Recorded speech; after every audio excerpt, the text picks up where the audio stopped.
बेटे ने सर दे के गवाही दी, बेटी ने चादर लुटा के गवाही दी। ला इला बच गया, गवाहियों वालों का बड़ा नुकसान हुआ।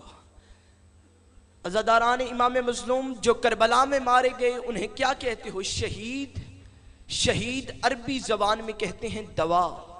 तवज्जो है अज़ीज़ान मोहतरम, हुसैन 28 रजब को करबला में खानदान लेके नहीं जा रहे, बल्कि अल्लाह की गवाहियों को लेके जा रहे हैं। हुसैन के पास कोई 6 महीने की गवाही थी, कोई 18 साल की गवाही थी, कोई 32 साल की गवाही थी।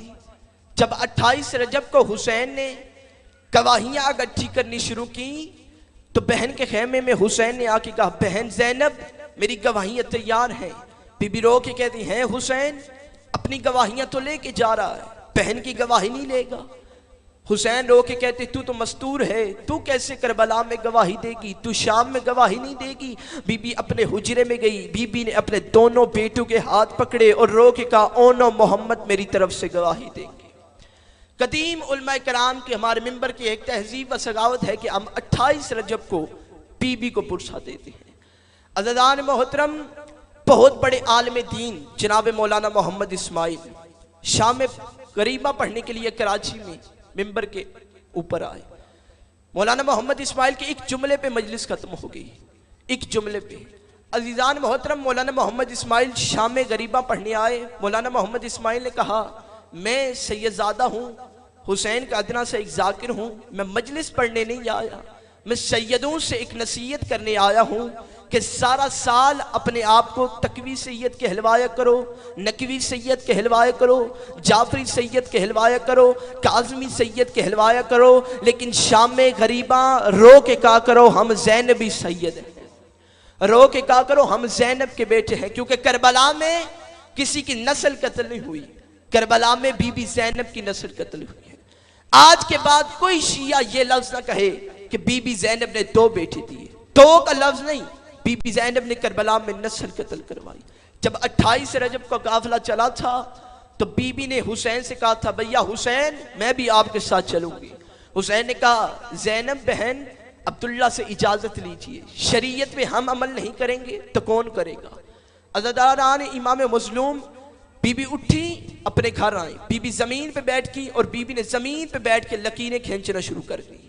अब्दुल्ला इब्ने जाफर तैयार, बहुत बड़े हाशमियों के फर्जंद अब्दुल्ला इब्ने जाफर तैयार, बिस्तर बीमारी पे थे, तड़प के उठे और रो के कहा, अली की बेटी मेरे घर पे जमीन पे क्यों बैठी है। बीबी रो के कहती, अब्दुल्ला बिस्तर पे बैठने का वक्त गुजर गया, हुसैन तैयार हो गया।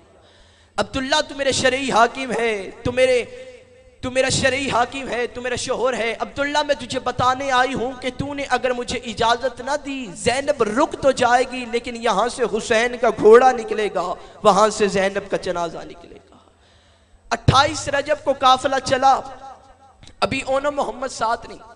अज़रान इमाम मज़लूम, अब्दुल्ला इब्ने जाफर तैयार की वाली, अली की बेटी, मैंने भी हुसैन से इजाजत मांगी है, लेकिन इमाम हुसैन ने हुक्मन इमाम बन के मुझे कहा है कि मैं यहीं पे रुकूं। अली की बेटी, मैं रुक तो रहा हूं, लेकिन मेरी एक मिन्नत है। बीबी रो की कहती, क्या मिन्नत है। अब्दुल्ला इब्ने जाफर तैयार कहते हैं, अली की बेटी मेरे घर से जो चीज़ चाहिए लेके जा, कनीज़ों की कितारें हैं, गुलामी को कितारें हैं, जो चीज़ चाहिए लेके जा, तो मैं तेरे जो चीज़ चाहिए मैं तेरे ओंठों पे ला देता हूँ। इतना जुमला कहना था। बीबी कहती, मुझे कुछ नहीं चाहिए। अब्दुल्ला कहते, फिर मुझ पे एक और एहसान कर। बीबी रो के कहती, क्या अब्दुल्ला। अब्दुल्ला रो के कहती, मेरी यमन में जागीर है, मेरी एक इराक में जागीर है, मेरी नजफ में जागीर है, मेरी कुम में जागीर है। ए अली की बेटी, कहीं से तुझे जागीर चाहिए तो मैं तेरे नाम लिख देता हूं। बीबी रो के कहती है, अब्दुल्ला तेरी यमन में जागीर है, तेरी इराक में जागीर है, तेरी नजफ में जागीर है, तेरी कुम में जागीर है। अब्दुल्ला मुझे बता कि तेरी कोई शाम में जागीर है। बीबी रो के अब्दुल्ला रो के कहते, हाँ अली की बेटी मेरी शाम में भी जागीर है। बीबी रो के कहती, बस वो मेरे नाम लिख दे, बस वो मेरे नाम लिख दे। इतना जुमला कहना था। बीबी हुजरे में चली गई। थोड़ी देर बाद बीबी अपने हुजरे से निकली, अब्दुल्ला की आवाज़ आई, अली की बेटी मैंने तो तेरी मिन्नत की थी कि मेरे घर से जो चीज चाहिए लेके जा। बीबी रो के कहती अब्दुल्ला मैं एक चीज लेके जा रही हूँ। बीबी ने चादर हटाई, चादर में से एक कटरी निकाली, कटरी में से एक चादर निकाली। बीबी ने अब्दुल्ला की तरफ देखा, रो के कहा अब्दुल्ला गवाह रहना, तेरे भरे घर से एक ये चादर लेके जा रही हूँ, बस दुआ करना ज़ैनब की ये चादर बच जा। अला नानतुल्लाह।